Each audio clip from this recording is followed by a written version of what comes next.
कहानी की शुरुआत होती है स्कॉटलैंड के कोस्ट के पास एक बिल्कुल अलग और सुनसान आइलैंड पर, जहां माइकल अकेला रहता है। वहां पर आसपास कोई भी नहीं रहता, सिर्फ हवा की आवाज और समुद्र की तेज लहरें सुनाई देती हैं। उसके साथ उसका एक वफादार कुत्ता भी है जो हमेशा उसके पास बैठा रहता है। हर हफ्ते जेसी और उसके अंकल एक छोटी सी बोट से उसके लिए राशन और जरूरत का सामान लेकर आते हैं, लेकिन माइकल हमेशा उन दोनों से बचने की कोशिश करता है। उनकी तरफ देखना तक नहीं, दरवाजा खोलने से भी बचता है, मानो लोगों से दूर रहना उसकी आदत बन गई हो। एक दिन जेसी जब क्रेट घर के बाहर रख के जा रही थी, तब उसने क्रेट के ऊपर छोटा सा गिफ्ट भी रख दिया। वो गिफ्ट छोटा भले ही था, लेकिन दिल से दिया गया था। बोट धीरे धीरे दूर चली गई। तब माइकल घर से बाहर निकला। उसने बिना कुछ बोले क्रेट उठाया और गिफ्ट को जमीन पर छोड़ दिया। उसे गिफ्ट से कोई मतलब नहीं था। पूरा दिन वो घर के अंदर बैठा शराब पीता रहा। टेबल पर चेस बोर्ड लगा हुआ था और वो खुद के साथ ही चेस खेल रहा था। अगले हफ्ते जेसी ने हिम्मत दिखाई। इस बार उसने सिर्फ क्रेट नहीं रखी,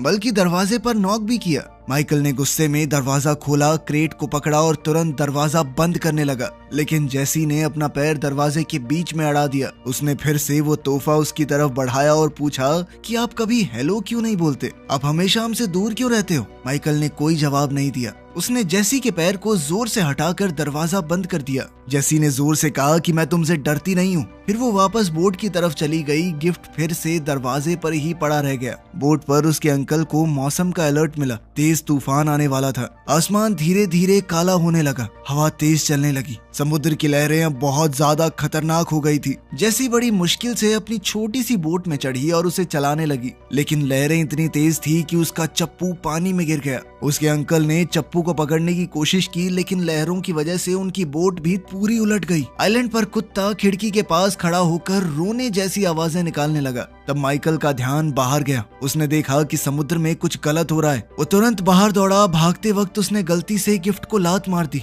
फिर वो अपनी बोट पर चढ़ा एक स्लाइड जैसी जगह से फिसलकर नीचे पानी तक गया और इंजन स्टार्ट करके फुल स्पीड में आगे बढ़ा। जैसी पानी के ऊपर आई, लेकिन उसका पैर एक जाल में फंस गया था। वो तैर नहीं पा रही थी। तेज लहरों ने उसे फिर से पानी के नीचे धकेल दिया और वो बेहोश हो गई। माइकल ने बिना ज्यादा सोचे समुद्र में छलांग लगा दी। उसने जाल को पकड़कर खोला, उलझे हुए हिस्से सुलझाए और जेसी को आजाद किया। उसने जेसी के अंकल को भी बचाने की कोशिश की, लेकिन तब तक बहुत देर हो चुकी थी। माइकल जेसी को अपनी बोट में ले आया, उसे तुरंत सीपीआर दिया। काफी देर तक कोशिश करने के बाद आखिरकार जेसी ने फिर से सांस लेना शुरू किया।